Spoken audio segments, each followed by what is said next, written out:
ஆச்சி அதிரசமா விடுங்க, கையில தட்டி சூடான எண்ணெயில பொரிச்சா அதிரசம் ரெடி. இந்த இடத்தை விட்டு தப்பிச்சு ஓடுனது நல்லது. அடிச்சு கொண்டிருப்பாங்க இந்நேரம்.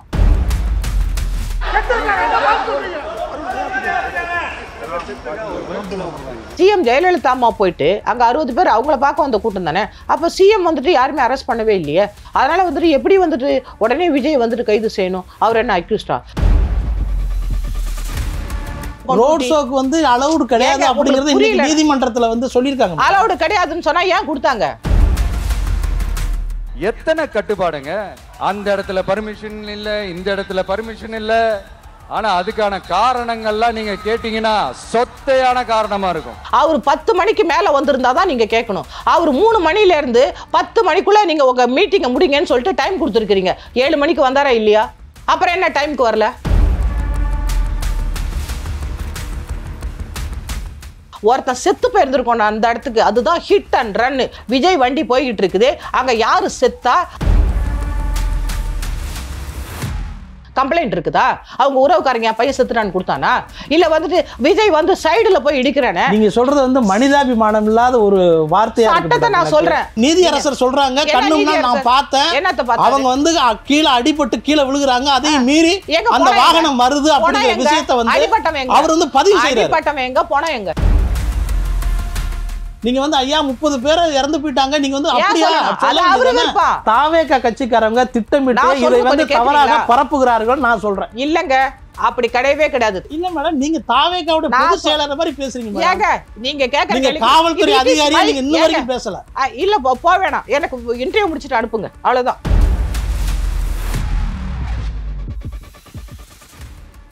வணக்கம், இது வாவு தமிழா. கரூரின் துயர சம்பவம் வந்து பல்வேறு கேள்விகளையும் சந்தேகங்களையும் விமர்சனங்களையும் எழுப்பி கொண்டிருக்கிறது. இந்த சந்தேகங்களுக்கும் கேள்விகளுக்கும் நாம் வந்து விடை காணுவதற்காக காவல்துறை உயர் அதிகாரி மரியாதைக்குரிய அனுசுயா ஆனஸ்ட் அவர்களை வந்து சந்தித்து பேச இருக்கிறோம். அனுசுயா அவர்கள் வந்து ராஜீவ்காந்தி அசாசினேஷன் நடந்தபோது அங்கு காவல் பணியில் ஈடுபட்டிருந்தவர், நீண்ட நெடிய காவல்துறையில் நெடிய அனுபவம் உள்ளவர். வணக்கம் மேடம். வணக்கம் சார். மேடம், இந்த கரூர் சம்பவத்தில் மிகப்பெரிய ஒரு துயர சம்பவம் நடந்திருக்கு. இந்த சம்பவம் வந்து பல்வேறு கேள்விகளை எழுப்பியிருக்கு. நீதிமன்றத்திற்கு இன்றைக்கு அந்த வழக்கு வந்திருக்கு. நீதிபதிகள் வந்து ஏன் வந்து இன்னும் இந்த நிகழ்வு சம்பந்தப்பட்ட கட்சி தலைவரையோ அல்லது அவர்களுக்கு அடுத்த உள்ள பொறுப்பாளர்களையோ ஏன் இன்னும் கைது செய்யலை அப்படிங்கிற கேள்வியை முன் வச்சுருக்காங்க. காவல்துறை ஏன் கைது செய்யலை அப்படிங்கிறது உங்களுடைய பார்வையில் நீங்கள் எப்படி பார்க்குறீங்க? சம்பவம் நடந்த பிறகு வந்து எஃப்ஐஆர் போட்டிருக்காங்க. இதில் வந்துட்டு யார் பொறுப்பாளர், அந்த மாவட்ட செயலாளர், ஒன்றியம், அப்புறம் அவர் பொதுச் செயலாளர் வந்து அவங்க புசி ஆனந்த், துணை பொதுச் செயலாளர் நிர்மல்குமார், இவங்க பேர்லாம் எஃப்ஐஆர் போட்டிருக்கேன்னு நம்ம ஊடகம் வாயிலாக தான் தெரியுது. அவங்கள வந்துட்டு கைது செய்ததுக்கு வந்துட்டு இப்போ 2 பேர் வந்துட்டு கைது செய்துட்டாங்க. ஏன்னா வந்து அந்த மாவட்ட செயலாளர், அந்த ஒன்றியம், அவங்கள கைது செய்துட்டாங்க. இப்போ புசி ஆனந்தும் நம்ம நிர்மல்குமார், அவங்க 2 பேரும் வந்துட்டு இப்போ வந்து அந்த இடத்துல இல்லை, அவங்க தேடிட்டு இருக்காங்க. அவங்க இப்போ ஆன்டிசிபேட்டட் பெயில் போட்டிருக்காங்க போல் இருக்கு. அது வந்துட்டு உயர்நீதிமன்றம் ரத்து பண்ணியிருக்குது. அதனால் வந்துட்டு அவங்க கைது செய்ய முடியல. ஏன்னா ஆன்டிசிபேட்டட் பெயில் போட்டுட்டு அவங்க தலைமறைவாக இருக்கிறதுனால, தேடிட்டு இருக்கனால காவல்துறை அவங்க கைது செய்யலை. அவங்க வந்து உச்சநீதிமன்றம் போகிறது கூட வாய்ப்பு இருக்குது. ஏன்னா தங்களுடைய வந்து பக்கம் உள்ள நியாயத்தை சொல்கிறதுக்கும் அதில் நாங்கள் குற்றவாளி இல்லை அப்படின்னு சொல்கிறதுக்கும் அவங்க வந்துட்டு உச்சநீதிமன்றத்தை அணுகக்கூட வந்து சந்தர்ப்பம் இருக்குது. அதாவது மேடம், எந்த ஒரு நிகழ்வுலையும் இல்லாத ஒரு விஷயம் வந்து கண் முன்னால் பல்வேறு காட்சிகளும் சாட்சிகளும் காட்சி வடிவில் காணொலி வடிவில் இருக்குது. வேறு எந்த ஒரு வழக்குலையும் இப்படியான ஒரு நேரடி காட்சிகள் வந்து இருந்தது கிடையாது. ஆனாலும் அரசும் காவல்துறையும் இதில் வந்து ஏன் இவ்வளவு வேகமாக நீங்கள் செயல்படலை அப்படிங்கிற ஒரு கேள்விக்கு உள்ளாகி இருக்கு. நீதியரசர் அவர்கள் கேட்டிருக்காங்க. உங்களுடைய பார்வையில் வந்து நீங்கள் சொல்லுங்கள், இவ்வளவு காட்சிகள் இவ்வளவு சாட்சிகளோடு இருக்கிற ஒரு சம்பவம் வந்து ஏன் தாமதப்படும் நீங்கள் நினைக்கிறீங்க? இது வந்து நீங்கள் சொல்கிற மாதிரி இது வந்து புதுசு கிடையாது. இப்போ வந்துட்டு 1992 நம்முடைய மேடம் செல்வி ஜெயலலிதா அவங்க அந்த கும்பகோணம் மகாமகம் போயிருக்கும் பொழுது ஏன்னா ஒரு ஆட்சியாளர் அவங்க. அப்போ சீஃப் மினிஸ்டர் அவங்க வந்துட்டு போயிட்டு அந்த புனித நீராடும் பொழுது அவங்க வந்துட்டு அந்த அவங்கள பார்க்கணுங்கிறதுக்காக அந்த கூட்டங்கள் வந்துட்டு அந்த சுவர்லாம் ஏறி அந்த பில்டிங்லாம் ஏறி அந்த பழைய கட்டடங்கள்லாம் ஏறி நிற்கும் பொழுது அந்த ஒரு வால் கொலாப்ஸ் ஆகிட்டு அங்கே ஒரு 60க்கும் மேற்பட்டவங்க இறந்து போயிருக்காங்க.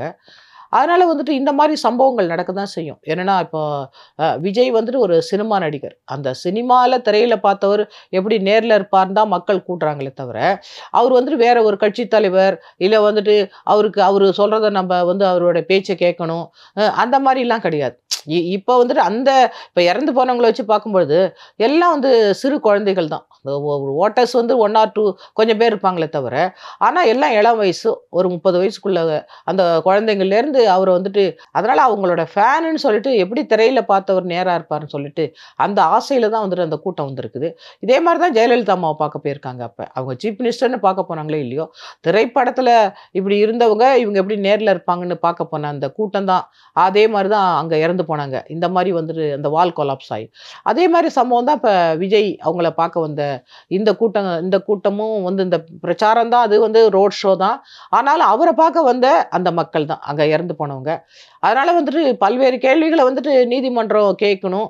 அவங்க வழக்கு பதிவு செய்யணும். குற்றவாளிகளை நீங்கள் இம்மிடியேட்டாக கைது செய்து புலன் விசாரணை செய்து அந்த குற்றவாளிகளுக்கு இத்தனை பேர் இழப்புக்கு காரணமாக இருந்தவங்களுக்கு தண்டனை கொடுக்கணும் அப்படிங்கிறதுக்காக விரைவுபடுத்துறாங்க. நீதிமன்றம் விரைவுபடுத்துறாங்க, இல்லை அரசாங்கம் விரைவுபடுத்துறாங்க. அரசாங்கம் இதில் அவ்வளவு விரைவாக செயல்படலை அப்படிங்கிறது தான் நீதிமன்றம் சொல்லியிருக்காங்க. இல்லை, அரசாங்கம் செயல்பட்டுட்டாங்க. ஏன்னா அவங்க உடனே 1 man கமிஷன் போட்டு ஒரு நீதியரசர் தலைமையில் விசாரணையை தொடங்கிட்டாங்க.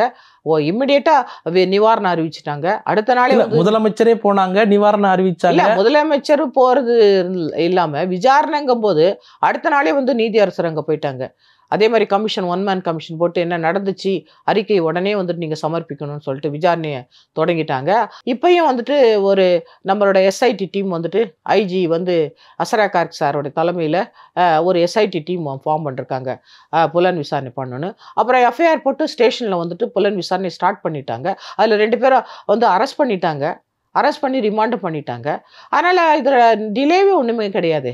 இல்லை, நீதியரசர் கேட்டிருக்கிறது டிலே என்ன சொல்கிறேன்னா, ஏன் அவரை கைது பண்ணலை, ஏன் நீங்கள் இந்த விபத்து ஏற்படுத்துவதற்கு காரணமாக இருந்த வாகனங்களை ஏன் பறிமுதல் செய்யலை அப்படிங்கிற சில கேள்விகள்லாம் முன் வச்சுருக்காங்க.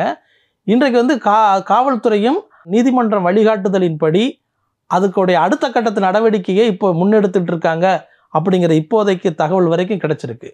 அதுதான் நான் கேட்குறேன், அந்த வாகனத்தை பறிமுதல் செய்திருக்க வேண்டாமா அப்படிங்கிறத நான் கேட்குறேன். இல்லை, முதல் கேள்வி விஜய் ஒரு கட்சி தலைவர் தான். அவர் அங்கே இவ்வளோ பேர் இறக்க போகிறாங்க அப்படின்னு சொல்லிட்டு அவர் வரல. அவர் தேர்தல் பிரச்சாரத்துக்கு வந்தாங்க. அவரோட ஃபேன்ஸ் அங்கே அவரை விரும்புகிறாங்க. அதனால தான் வந்தாரே தவிர அங்கே போயிட்டு இத்தனை பேர் இறந்து போவாங்க. ஏன்னா இதுக்கு முன்னாடி அவர் நாகப்பட்டினம், திருவாரூர், திருச்சி எல்லாமே ரோட் ஷோ பண்ணிட்டு தானே வர்றாரு. அதனால் எப்படி உடனே விஜய் கைது செய்யணும்? அவர் என்ன அக்யூஸ்டா? சிஎம் ஜெயலலிதா அம்மா போயிட்டு அங்கே 60 பேர் அவங்கள பார்க்க வந்த கூட்டம் தானே. அப்போ சிஎம் யாருமே அரெஸ்ட் பண்ணவே இல்லையே அந்த குற்றவாளின்னு சொல்லி. இல்லை மேடம், நான் சொல்கிறது, நீங்கள் விக்கிரவாண்டியிலையும் 6 பேர் இறந்துருக்காங்க. அதுக்கு அடுத்த ஸ்பாட்லையும் ஒரு 2 பேர் இறந்துருக்காங்க. நாமக்கல்லையும் பல பேர் மூச்சு அடைப்பு மருத்துவமனையில் சேர்த்துருக்காங்க. ஆனால் இந்த தகவல்கள் எதுவும் ஒரு தலைவராக இருக்கக்கூடியவருக்கு அவர் கவனத்துக்கே வரல அப்படிங்கிறதும் நீதிமன்றத்துடைய ஒரு கோரிக்கையாக கவனம் வைக்கிற பாயிண்டாக இருக்குது. அதுக்காக நான் அதுதானே புசி ஆனந்த் தானே பொறுப்பாளர், அவர் பொதுச் செயலாளர். அப்படி நீங்கள் பொறுப்பாளர் நீங்கள் சொல்கிறீங்க, புசி ஆனந்த் அவர்களையே அவர் ஒப்படைக்கவே இல்லையே, அவரே தலைமறைவாயிட்டு இருக்காரு. அவர் தலைமறைவாச்சுன்னு சொன்னா அது அவரோட விருப்பம். இப்போ உடனே நான் தான் குற்றவாளி, என்னை கைது செய்யுங்கன்னு சொல்லிட்டு யாரும் நிற்க போறது இல்லை, எந்த குற்றவாளியும். அது அவங்க தலைமறைவா இருக்க சொல்லுவாங்க, அவங்க பக்கம் நியாயத்தை சொல்லுவாங்க. அதுக்காக அவங்களுக்கு ப்ரொவிஷன் இருக்குது, ஜாமீன்ல போறதுக்கு முன் ஜாமீன் அவங்க மனு போடலாம், உச்ச நீதிமன்றம் வரையும் போகலாமே. அதனால எஃப்ஐஆர் போட்டாச்சு, இவங்க குற்றவாளி, நேரடியான குற்றவாளி அப்படின்னு சொல்லிட்டு பொறுப்பாளர், கட்சி மாவட்ட செயலாளர் இவங்கெல்லாம் சரிவர இவங்க அந்த பாதுகாப்பு பணி மித்த பணியெல்லாம் அரேஞ்ச்மெண்ட்ஸ் எல்லாம் சரியில்லாம தான் இவ்வளோ பேர் இறந்து போனாங்க அப்படிங்கிற மாதிரி நேரடியாக அந்த கட்சிக்காரங்களை போட்டிருக்காங்க. ஆனால் இதில் அரசாங்கம் பொறுப்பு வருது, இதில் போலீஸ்காரங்க. மேடம், அரசாங்கம் என்ன பொறுப்பு வரும் மேடம்? அரசாங்கம் எல்லாருக்கும் தண்ணி பாட்டில் கொடுக்க முடியாதுல்ல. உங்களுடைய திருமண வீடு அப்படின்னா உங்க திருமண வீட்டுக்கு வந்து நீங்க தான் வந்து தண்ணீரும் உணவும் நீங்க தான் கொடுக்கணும் விருந்தினர்களுக்கு. அரசாங்கம் வந்து கொடுக்காது. அரசாங்கம் யாரு? ஹோம் மினிஸ்டர் யாரு? யாரு? இப்ப இருக்க சீஃப் மினிஸ்டர் தான் ஹோம் மினிஸ்டர். அப்ப அவங்க தான் தண்ணி கொடுக்கணும் நீங்க சொல்றீங்களா? ஏன் அவர் வந்துட்டு விக்கிரவாண்டி மாநாடு பார்க்கவே இல்லையா? அவர் வந்துட்டு மித்த மாநாடு இல்ல மேடம், இந்த கூட்டம் நான் சொல்றது கரூர் கூட்டத்துக்கு மட்டும் தான் நான் சொல்றேன். கரூர் கூட்டம் மட்டும் இல்ல. இல்ல மேடம், நான் கரூர் கூட்டத்துல வந்து இறந்து போனதுக்கு முதல் காரணம், மயக்கமடைந்ததுக்கு முதல் காரணமாக இருந்தது வந்து அவர்கள் யாருக்கும் சரியான முறையில் உணவோ தண்ணீரோ கிடைக்கல. இன்றைக்கு இல்ல விசாரணை இல்ல மேடம். தூத்துக்குடியில துப்பாக்கி சூடு நடக்கும்போது அப்போ உள்ள சீஃப் மினிஸ்டர் எடப்பாடி ஐயா வந்துட்டு நான் ஊடகத்தை பார்த்து தெரிஞ்சுக்கிட்டேன்னு சொன்னாரு. அதே மாதிரி நம்ம சீஃப் மினிஸ்டர் ஊடகத்தை பார்த்து தான் தெரிஞ்சுக்கிட்டாரா? ஏன் வந்துட்டு இப்ப ஒரு இல்ல மேடம், நான் வந்து சொல்ற கேள்வி வந்து இந்த நிகழ்ச்சிக்கு தண்ணீர் ஏற்பாடு செய்திருக்க வேண்டிய ஒரு கடமை வந்து தாவேக கட்சிக்கு இருக்கா, அரசாங்கத்துக்கு இருக்கா? தண்ணி கொடுப்பாங்க, அது கொடுத்தாகணும். அந்த கட்சிக்காரங்க தான் வந்துட்டு சாப்பாடு கொடுக்கணும், தண்ணி கொடுக்கணும். இதை மேற்பார்வையிடுறது யாரு? அந்த காவலர்களுக்கும் அந்த பங்கு இல்லையா? இது வந்து ஆர்கனைஸ்டு வந்துட்டு கூட்டமும் கிடையாது. இது வந்து பெரிய பெரிய செக்டாரா போட்டு பெரிய சின்டெக்ஸ் டேங்க்ஸ் எல்லாம் வச்சு அங்கங்க வந்துட்டு பெரிய நிறைய அந்த கேடர்ஸ் இருப்பாங்களே அவங்கள்ட்ட தண்ணி எல்லாம் கொடுத்து நீங்க எல்லாருக்கும் சப்ளை பண்ணுங்கன்னு செக்டாரா போட்டு கொடுக்கவே இல்லைங்க. இவன் என்ன பண்றாங்க, இவங்க 3 மணிக்கு வந்துட்டு 3 to 10 மணிக்கு வந்துட்டு இவருக்கு வந்துட்டு அந்த இடத்துக்கு வந்துட்டு ஃபங்க்ஷன் பிளேஸ்க்கு வரதுக்கு வந்து டைம் கொடுத்துருந்தா இவன் முந்தின நாளே வந்துட்டான், 2 நாளைக்கு முன்னாடியே வந்துட்டான். அந்த 2 நாளைக்கு முன்னாடி வரும்போது அப்போ போலீஸ் அங்கே வந்து தான் ஆகணும். அப்போ இவங்க ஃபர்ஸ்ட் என்ன பண்ணோம், பர்மிஷன் கொடுக்கும் போதே எவ்வளோ கூட்டம் வரணும்னு கேட்குறாங்கல்ல, அதே மாதிரி அவங்க வந்துட்டு இவ்வளோ தண்ணி வைக்கணும், இல்லை இவ்வளோ வந்துட்டு அவங்களுக்கு சாப்பாடெல்லாம் அரேஞ்ச் பண்ணி கொடுக்கணும், நீங்க இந்த கண்டிஷன்ஸ்க்கெல்லாம் ஒத்துக்கிட்டாதான் நாங்கள் பர்மிஷன் கொடுக்கணும் போலீஸ் சொல்ல மாட்டாங்களா? இல்லை மேடம், 10,000 பேர் வருவாங்கன்னு அவங்க தான் எழுதி கொடுத்துருக்காங்க எங்களுக்கு. வருவாங்க. இல்லை மேடம், இது வந்து 2 தரப்பா. இல்ல மேடம், ஒரு நிமிஷம் மேடம், இது வந்து 2 தரப்பா அவங்க வந்து பரப்பிக்கிட்டு இருக்காங்க வெளியில. அதுதான் உண்மை. ஏன்னா எழுதி கொடுத்தது ஒண்ணு, இவங்க வந்து நடந்துகிட்டது ஒண்ணு. டைமுக்கு வந்து 8:45க்கு இவங்க இருக்கணும்னு சொல்லப்பட்டது ஒண்ணு. ஆனா இவர் சென்னையிலிருந்தே 8:40க்கு கிளம்புனாருங்கிறது தான் மிகப்பெரிய குற்றமாக பார்க்கப்படுது. காவல்துறையை சேர்ந்தவங்க வந்து நீங்க இவ்வளவு கூட்டத்தை வந்து நீங்க கூப்பிட்டுருக்கீங்க, இங்கே நின்று பேசுங்கன்னு சொல்லி அங்க லோக்கல் எஸ்பி அவர்கள் சொன்னது பிறகும் அதை கேட்காமல் வரம்பு மீறி அவர் வந்து அங்க போனதுதான் இவ்வளவு தள்ளுமுழுக்கு காரணமா இருந்ததுன்னு சொல்றாங்க. இருங்க, முந்தின நாளே போய் அந்த போலீஸ் இல்ல நிர்வாகத்துறையில இருந்து இப்ப லத்தி சார்ஜ் கொடுக்கும்போது ஒரு ரெவன்யூ ஆஃபீஸர் தான் லத்தி சார்ஜ் கொடுக்கணும்னு இருக்குது, இல்ல எமர்ஜென்சினா மேல் அதிகாரி கொடுக்கணும்னு இருக்குது. முதல் நாளே அந்த இடத்த ஸ்பாட்டை பார்க்க மாட்டாங்களா? இவ்வளவு மக்கள் தானே வராங்க. இப்ப விஜய் வந்து உங்களுக்கு ஓட்டு போட்ட மக்கள் தானே அவங்க. விஜய் வராருன்னு சொன்னா அப்படியே நீங்க மக்களை விட்டுருவீங்களா? போலீஸ் தான் இங்க வந்து பல பேரை காப்பாத்திருக்காங்க. எங்களோட அனுபவத்துலங்க. என்னோட அனுபவத்துல வேண்டாம், இப்ப இந்த கேள்வி கேட்கறது நான் பதில் சொல்லி ஆகணும். எங்களோட அனுபவத்துல ஆர்கனைசர்ஸ் தான் எல்லாம் பண்ணுவாங்க, அது போலீஸோட டைப் பண்ணி தான் பண்ணுவாங்க, இல்லைன்னா அனுமதி தர மாட்டாங்க. அது வந்து பார்க்க சொல்லுவாங்க எங்களை. ஃபர்ஸ்ட் போயிட்டு நாங்க ரிஹர்சல் பார்ப்போம். அதுக்கு முந்தின அந்த ரோடு வந்துட்டு கொடுத்தது வந்துட்டு அவ்வளவு மக்களை அகாமடேட் பண்ண முடியுமா? அவ்வளவு பேர் வந்துட்டு நிக்க முடியுமா? இல்ல மேடம், இது அவங்க கேட்ட இடம் வந்து இதை விட சின்ன இடம். இதை விட சின்ன இடம் மேடம். அவங்க கேட்ட இடம் வந்து தாவேக கட்சிக்காரங்க திட்டமிட்டு இதை வந்து தவறாக பரப்புகிறார்கள் நான் சொல்றேன். இல்லங்க, அப்படி கிடையவே கிடையாது. தாவேக்கெல்லாம் கிடையாது. இது ஃபர்ஸ்ட் கிடையாது. விக்கிரவாண்டி மாநாடு எவ்வளவு பெருசு நடந்துச்சு. அதே மாதிரி வந்துட்டு இப்ப திருவாரூர் என்னாச்சு? இல்ல மேடம், மாநாடு மேடம், அது மாநாடு ரோட் ஷோ. நீங்க வந்து ரோட் ஷோ. நான் கேக்குறீங்களா? இவர் வந்து நான் சொல்றது கொஞ்சம் கேக்குறீங்களா? இல்ல மேடம், நான் உங்களுக்கு பதில் சொல்றேன். ஃபர்ஸ்ட் நீங்க திரும்ப பேசிட்டு இருக்காதீங்க. ஏங்க அது வந்து முதல் கிடையாதுங்க. அவர் என்ன சொல்றாரு, ஏன் எல்லா மாநாட்டிலயும் நல்லா தானே நடந்துச்சு, அதே போலீஸ் பந்தோஸ் கொடுத்தாங்க, அதே மாதிரி ஏன் எல்லா மாநாட்டும் நல்லா நடக்கல மேடம்? அங்க நல்லா நடக்கலன்னா தடை செய்யணும்ல. தடை செய்யணும்ல, ஏன் அனுமதி கொடுக்குறீங்க? அவங்க அனுமதி கொடுத்தாதான் இந்த ஸ்பாட்ல போயிட்டு நீங்களும் தானே சேர்ந்துக்கிட்டு இந்த ஸ்பாட்டை கொடுக்குறீங்க. எஸ்பி சொல்லும் போது ஏன் இவர் அதை மீறி போறாரு? எஸ்பி என்ன சொன்னாரு? அவரு என்ன சொன்னாரு, வரதுக்கு வந்துட்டு ஒரு 2 கிலோமீட்டர், அந்த 2 கிலோமீட்டர் நான் 2 மணி நேரம் தாண்டி வந்திருக்கிறேன், அதுக்கு போலீஸ் தான் உதவி செய்தாங்க அப்படிங்கிறாங்க. கரூர் டிஸ்ட்ரிக்ட் எவ்வளவு பெருசு? இது என்னது ரோட் ஷோ தானே? ரோட் ஷோ வந்துட்டு அவர் கரூர் டிஸ்ட்ரிக்ட் எல்லை ஆரம்பிக்கிறதுல இருந்து மக்கள் நிக்கிறாங்க. அந்த மக்கள் அவரை பார்த்துக்கிட்டு வருவாரா? 8:30 மணிக்கு அவங்க கொடுப்பான் பர்மிஷன். யாருக்காச்சும் 8:30 மணிக்கு எந்த தலைவருக்காச்சும் இதுவரை நான் பார்த்ததே கிடையாது. இந்த காலையிலே 8:30 மணிக்கே வந்து நின்று மக்கள் நிப்பாங்களா ரோட் ஷோல? அது மாதிரி கிடையவே கிடையாது. ஏன்னா வெயில் ஏறும். அது வந்து மக்கள் நிக்க முடியாது. வெயில் ஏறும் சொன்னா அது தலைவருக்கு தானே தெரியணும். நம்ம மக்கள் வந்து வெயில்ல வாடுவாங்கன்னா அவருக்கு தான் பர்மிஷன் கொடுக்குற போலீஸ்க்கு தெரியாதா? மக்கள் இல்ல மேடம், யார் பேச போறது? ஏங்க இதுக்கு முற்றிலும் மேடம் யார் பேச போறது? யார் பேச போறதுன்னா பேச போறது தாவேக தலைவர் விஜய். எனக்கு 8:30 மணிக்கு கொடுங்கன்னு எழுதிருந்தாரா? ஆமா, அவர் பர்மிஷன் கேட்டது பர்மிஷன் 12 மணிக்கு இங்க வந்து தலைவர் பேசுவாருன்னு புஷி 12 மணிக்கு தானே பேசுவார் சொன்னாங்க. ஆமா, 12 மணிக்கு பேசுவாருன்னா இவர் எங்க இருக்காரு? 12 இவர் அங்க ஸ்பாட்ல இங்க சென்னையில உட்கார்ந்து என்ன வேணாலும் சொல்லுவாரு. நீங்க எத்தனை மணிக்கு? 3 மணில இருந்து 10 மணி மட்டும் கொடுத்தீங்க. அவர் 10 மணிக்கு மேல வந்தாதான் அவரை நீங்க தடை செய்யலாம். அவர் வந்துட்டாருல ஸ்பாட்டுக்கு. அவர் என்ன ரீசன் சொல்றாரு? நான் வரும்பொழுது கம்ப்ளீட்டா மக்கள் என்ன வந்துட்டு ஒவ்வொரு கூட்டமா நிக்கிறாங்க, மாலை போடுறாங்க. சரி மேடம், இப்போ இல்ல மேடம், நான் குறுக்கிற மன்னிக்கணும். நீங்க இல்ல மேடம், இது விட்டுருவோம் மேடம். இது வந்து அப்புறம் வருவோம். ஸ்ரீபெரும்புதூர்ல நீங்க பணியில இருந்தீங்கல்ல, அங்க நடந்த கிரௌடு, அங்க நடந்த விஷயங்கள் மட்டும் ஒரு எங்கள்கிட்ட ஒரு 2-3 நிமிஷம் பகிர்ந்துக்கங்க. Crowd organised கிரவுடுங்க. அது ஆர்கனைஸ்டு கிரவுட்னா அது போல்ஸ் கட்டி அது வந்து கம்ப்ளீட்டா செக்டாரா பிரிச்சு அவங்க யாருமே உள்ள வர மாட்டாங்க. அதுக்கு ஸ்டெரைல் ஜோன் இருக்கும். ஆனால் அதுலயே வந்து இவ்வளவு பெரிய விபத்து நடந்துருக்கு. இல்ல அதுல தான் நல்லா இல்ல இல்ல மேடம், அவ்வளவு விபத்து நடந்துருக்குல்ல. புரியாம பேசுறீங்க இல்ல நீங்க மேடம். வந்துட்டு. அப்ப வந்து இந்த கிரவுட் வந்து எப்படி அது ஆர்கனைஸ்டு கூட்டம். அது புரோகிராம் போட்டு அது செக்டார்லாம் பிரிச்சு அது கட்சிக்காரங்க எல்லாம் உமன் செக்டார், மென் செக்டார், பிரஸ், ஸ்டெரைல் ஜோன், இதுக்குள்ள யாரும் வரக்கூடாது, அதுக்கு தனித்தனியா பந்தோபஸ்து போட்டு அந்த மாதிரி ஆர்கனைஸ்டு வந்துட்டு ஒரு கூட்டம். அது நாங்க அந்த இடத்துல கொண்டே நிறுத்தினா இதுக்குள்ளதான் நீங்க இருக்கணும்னு சொல்லிட்டு அதுல இருந்து தப்பிச்சு யாராச்சும் ஓடி வந்தாதான் வந்துட்டு நாங்க தான் கண்ட்ரோல் பண்ணி இருக்கணும். இது வந்து ஆர்கனைஸ்டு இல்ல, இது ஒரு அன்ரூல்டு மாபு மாதிரி ஆயிப்போச்சு. எப்படி எங்க கொடுத்தாங்க, எங்க செக்டார் பிரிச்சாங்க, எங்க பொம்பளை நிக்கணும், எங்க ஆம்பளை நிக்கணும். இது வந்து ரோட் ஷோக்கு வந்து அலௌட் கிடையாது அப்படிங்கறது இன்னைக்கு நீதிமன்றத்துல வந்து சொல்லிருக்காங்க. அலௌட் கிடையாதுன்னு சொன்னா ஏன் கொடுத்தாங்க? இல்ல மேடம், அது வந்து தெருமுனை கூட்டம் தான். யாரு கொடுத்தது? அவரே வந்து நின்னுட்டாரா? சரி, அவரே வந்து இல்ல மேடம், இப்ப அவர் வந்து டயத்துக்கு அவர் நீங்க குடுக்கலன்னா அவரே அங்க வரப்போறாரு. இல்ல மேடம், டயத்துக்கு வராததானே பெரிய குற்றம். டைம் என்ன டைம்?